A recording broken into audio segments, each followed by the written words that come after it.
Hi and welcome to the Lambda Audiobooks channel. You're listening to the audiobook Frankenstein or the Modern Prometheus. This chapter is titled Chapter 16. Beginning chapter. Cursed Creator. Why did I live? Why, in that instant, did I not extinguish the spark of existence which you had so wantonly bestowed? I know not. Despair had not yet taken possession of my feelings, were those of rage and revenge. I could with pleasure have destroyed the cottage and its inhabitants, and have glutted myself with their shrieks and misery. When night came, I quitted my retreat, and wandered in the wood, and now, no longer restrained by the fear of discovery, I gave vent to my anguish in fearful howlings. I was like a wild beast that had broken the toils, destroying the objects that obstructed me, and ranging through the wood with a stag-like swiftness. Oh, what a miserable night I passed! The cold stars shone in mockery, and the bare trees waved their branches above me. Now and then the sweet voice of a bird burst forth amidst the universal stillness. All, save I, were at rest or in enjoyment. I, like the arch-fiend, bore a hell within me, and, finding myself unsympathized with, wished to tear up the trees, spread havoc and destruction around me, and then to have sat down and enjoyed the ruin. But this was a luxury of sensation that could not endure. I became fatigued with excess of bodily exertion, and sank on the damp grass in the sick impotence of despair. There was none among the myriads of men that existed who would pity or assist me, and should I feel kindness towards my enemies? No. From that moment I declared everlasting war against the species, and, more than all, against him who had formed me and sent me forth to this insupportable misery. The sun rose. I heard the voices of men, and knew that it was impossible to return to my retreat during that day. Accordingly, I hid myself in some thick underwood, determining to devote the ensuing hours to reflection on my situation. The pleasant sunshine and the pure air of day restored me to some degree of tranquillity, and when I considered what had passed at the cottage, I could not help believing that I had been too hasty in my conclusions. I had certainly acted imprudently. It was apparent that my conversation had interested the father in my behalf, and I was a fool in having exposed my person to the horror of his children. I ought to have familiarized the old De Lacy to me, and by degrees to have discovered myself to the rest of his family, when they should have been prepared for my approach. But I did not believe my errors to be irretrievable, and, after much consideration, I resolved to return to the cottage, seek the old man, and by my representations win him to my party. These thoughts calmed me, and in the afternoon I sank into a profound sleep. But the fever of my blood did not allow me to be visited by peaceful dreams. The horrible scene of the preceding day was forever acting before my eyes. The females were flying, and the enraged Felix tearing me from his father's feet. I awoke exhausted, and, finding that it was already night, I crept forth from my hiding place, and went in search of food. When my hunger was appeased, I directed my steps towards the well-known path that conducted to the cottage. All there was at peace. I crept into my hovel, and remained in silent expectation of the accustomed hour when the family arose. That hour passed. The sun mounted high in the heavens, but the cottagers did not appear. I trembled violently, apprehending some dreadful misfortune. The inside of the cottage was dark, and I heard no motion. I cannot describe the agony of this suspense. Presently 2 countrymen passed by, but, posing near the cottage, they entered into conversation, using violent gesticulations. But I did not understand what they said, as they spoke the language of the country, which differed from that of my protectors. Soon after, however, Felix approached with another man. I was surprised, as I knew that he had not quitted the cottage that morning, and waited anxiously to discover, from his discourse, the meaning of these unusual appearances. "Do you consider," said his companion to him, "that you will be obliged to pay 3 months' rent, and to lose the produce of your garden? I do not wish to take any unfair advantage, and I beg therefore that you will take some days to consider of your determination." "It is utterly useless," replied Felix. "We can never again inhabit your cottage. The life of my father is in the greatest danger, owing to the dreadful circumstance that I have related. My wife and my sister will never recover their horror. I entreat you not to reason with me any more. Take possession of your tenement, and let me fly from this place." Felix trembled violently as he said this. He and his companion entered the cottage, in which they remained for a few minutes, and then departed. I never saw any of the family of de Lacy more. I continued for the remainder of the day in my hovel in a state of utter and stupid despair. My protectors had departed, and had broken the only link that held me to the world. For the first time, the feelings of revenge and hatred filled my bosom, and I did not strive to control them, but, allowing myself to be borne away by the stream, I bent my mind towards injury and death. When I thought of my friend, of the mild voice of de Lacy, the gentle eyes of Agatha, and the exquisite beauty of the Arabian, these thoughts vanished, and a gush of tears somewhat soothed. But again, when I reflected that they had spurned and deserted me, anger returned, a rage of anger, and, unable to injure anything human, I turned my fury towards inanimate objects. As night advanced, I placed a variety of combustibles around the cottage, and, after having destroyed every vestige of cultivation in the garden, I waited with forced impatience until the moon had sunk to commence my operations.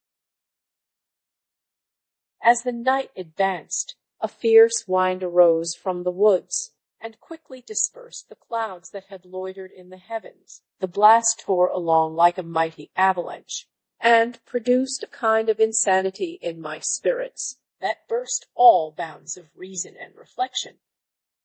I lighted the dry branch of a tree, and danced with fury around the devoted cottage, my eyes still fixed on the western horizon, the edge of which the moon nearly touched. A part of its orb was at length hid, and I waved my brand. It sunk, and, with a loud scream, I fired the straw, and heath, and bushes, which I had collected. The wind fanned the fire, and the cottage was quickly enveloped by the flames, which clung to it, and licked it with their forked and destroying tongue. As soon as I was convinced that no assistance could save any part of the habitation, I quitted the scene, and sought for refuge in the woods. And now, with the world before me, whither should I bend my steps? I resolved to fly far from the scene of my misfortunes, but to me, hated and despised, every country must be equally horrible. At length the thought of you crossed my mind. I learned from your papers that you were my father, my creator, and to whom could I apply with more fitness than to him who had given me life? Among the lessons that Felix had bestowed upon Safie, geography had not been omitted. I had learned from these the relative situations of the different countries of the earth. You had mentioned Geneva as the name of your native town, and towards this place I resolved to proceed. But how was I to direct myself? I knew that I must travel in a southwesterly direction to reach my destination, but the sun was my only guide. I did not know the names of the towns that I was to pass through, nor could I ask information from a single human being, but I did not despair. From you only could I hope for succor, although towards you I felt no sentiment but that of hatred. Unfeeling, heartless creator, you had endowed me with perceptions and passions, and then cast me abroad an object for the scorn and horror of mankind. But on you only had I any claim for pity and redress, and from you I determined to seek that justice which I vainly attempted to gain from any other being that wore the human form. My travels were long, and the sufferings I endured intense. It was late in autumn when I quitted the district where I had so long resided. I traveled only at night, fearful of encountering the visit of a human being. Nature decayed around me, and the sun became heatless. Rain and snow poured around me. Mighty rivers were frozen. The surface of the earth was hard and chill, and bare, and I found no shelter. Oh, earth! How often did I imprecate curses on the cause of my being! The mildness of my nature had fled, and all within me was turned to gall and bitterness. The nearer I approached to your habitation, the more deeply did I feel the spirit of revenge enkindled in my heart. Snow fell, and the waters were hardened, but I rested not. A few incidents now and then directed me, and I possessed a map of the country, but I often wandered wide from my path. The agony of my feelings allowed me no respite. No incident occurred from which my rage and misery could not extract its food, but a circumstance that happened when I arrived on the confines of Switzerland, when the sun had recovered its warmth and the earth again began to look green, confirmed in an especial manner the bitterness and horror of my feelings. I generally rested during the day, and traveled only when I was secured by night from the view of man. One morning, however, finding that my path lay through a deep wood, I ventured to continue my journey after the sun had risen. The day, which was one of the first of spring, cheered even me by the loveliness of its sunshine and the balminess of the air. I felt emotions of gentleness and pleasure that had long appeared dead revive within me. Half surprised by the novelty of these sensations, I allowed myself to be borne away by them, and, forgetting my solitude and deformity, dared to be happy. Soft tears again bedewed my cheeks, and I even raised my humid eyes with thankfulness towards the blessed sun which bestowed such joy upon me. I continued to wind among the paths of the wood until I came to its boundary, which was skirted by a deep and rapid river, into which many of the trees bent their branches, now budding with the fresh spring. Here I paused, not exactly knowing what path to pursue, when I heard the sound of voices that induced me to conceal myself under the shade of a cypress. I was scarcely hid when a young girl came running towards the spot where I was concealed, laughing as if she ran from someone in sport. She continued her course along the precipitous sides of the river, when suddenly her foot slipped, and she fell into the rapid stream. I rushed from my hiding place, and, with extreme labor from the force of the current, saved her, and dragged her to shore.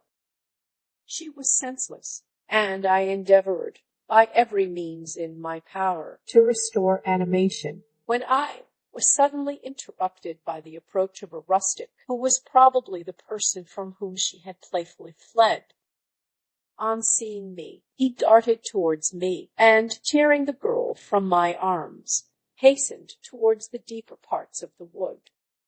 I followed speedily. I hardly knew why, but when the man saw me draw near, he aimed a gun, which he carried, at my body, and fired. I sunk to the ground, and my injurer, with increased swiftness, escaped into the wood. This was then the reward of my benevolence. I had saved a human being from destruction, and, as a recompense, I now writhed under the miserable pain of a wound which shattered the flesh and bone. The feelings of kindness and gentleness, which I had entertained but a few moments before, gave place to hellish rage and gnashing of teeth. Inflamed by pain, I vowed eternal hatred and vengeance to all mankind. But the agony of my wound overcame me, my pulses posed, and I fainted. For some weeks I led a miserable life in the woods, endeavoring to cure the wound which I had received. The ball had entered my shoulder, and I knew not whether it had remained there or passed through. At any rate, I had no means of extracting it. My sufferings were augmented also by the oppressive sense of the injustice and ingratitude of their infliction. My daily vows rose for revenge, a deep and deadly revenge, such as would alone compensate for the outrages and anguish I had endured. After some weeks my wound healed, and I continued my journey. The labors I endured were no longer to be alleviated by the bright sun or gentle breezes of spring. All joy was but a mockery, which insulted my desolate state, and made me feel more painfully that I was not made for the enjoyment of pleasure. But my toils now drew near a close.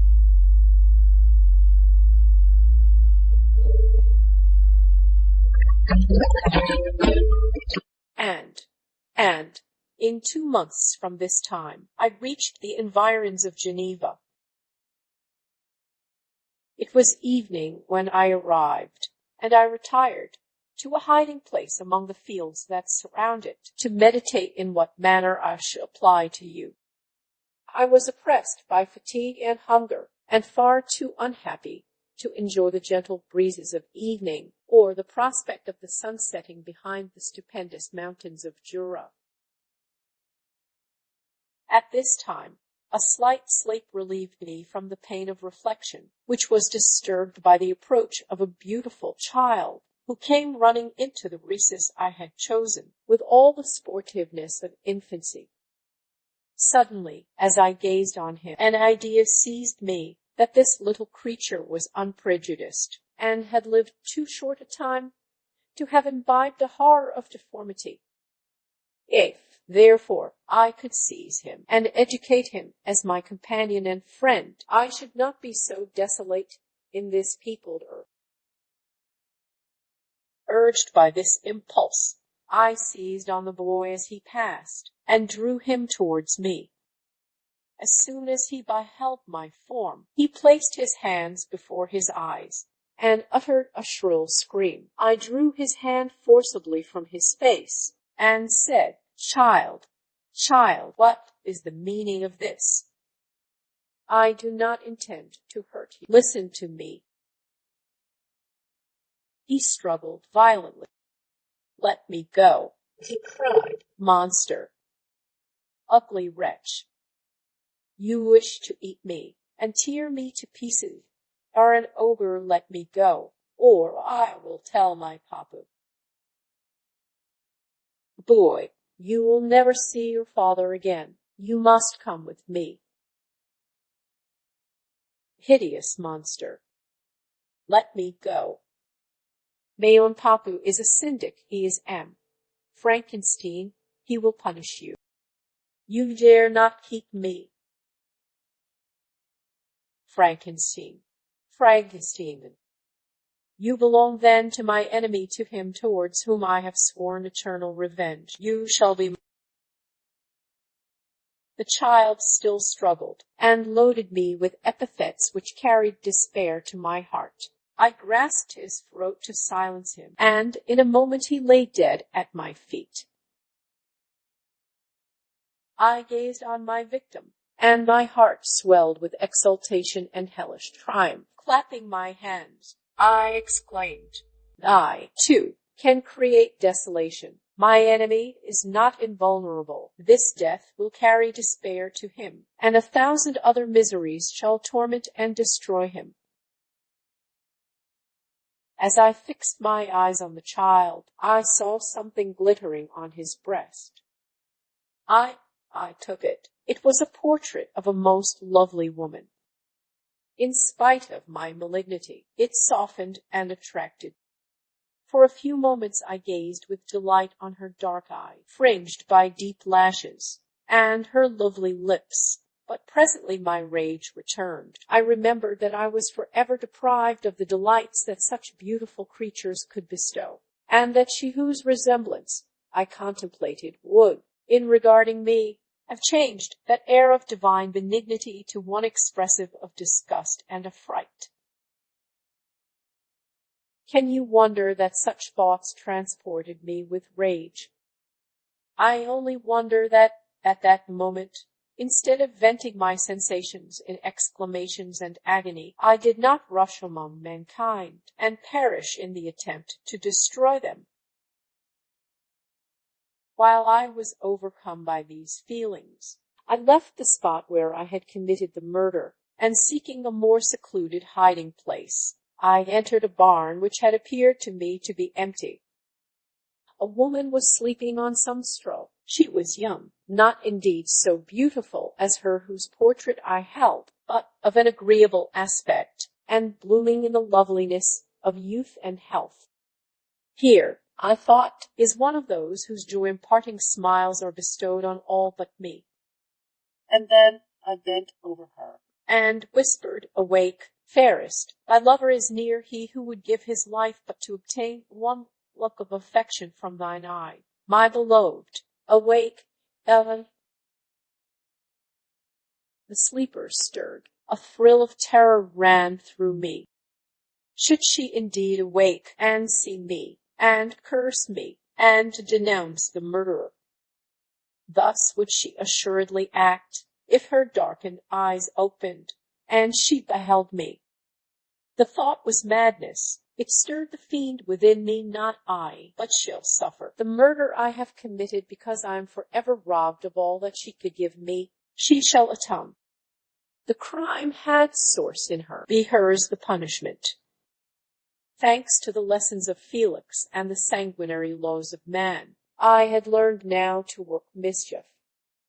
I bent over her and placed the portrait securely in one of the folds of her dress. She moved again, and I fled.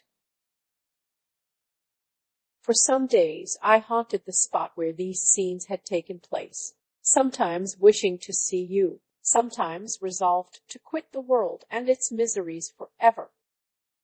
At length I wandered towards these mountains, and have ranged through their immense recesses, consumed by a burning passion which you alone can gratify. We may not part until you have promised to comply with my requisition. I'm alone and miserable. Man will not associate with me, but one as deformed and horrible as myself would not deny herself to me. My companion must be of the same species, and have the same defects. This being you must create. End of chapter. Thank you for listening. If you enjoyed this video, please hit the like button. If you are interested in hearing more audiobooks, subscribe and turn on the notifications to get fresh daily audiobook chapters from Lambda Audiobooks. Until next time.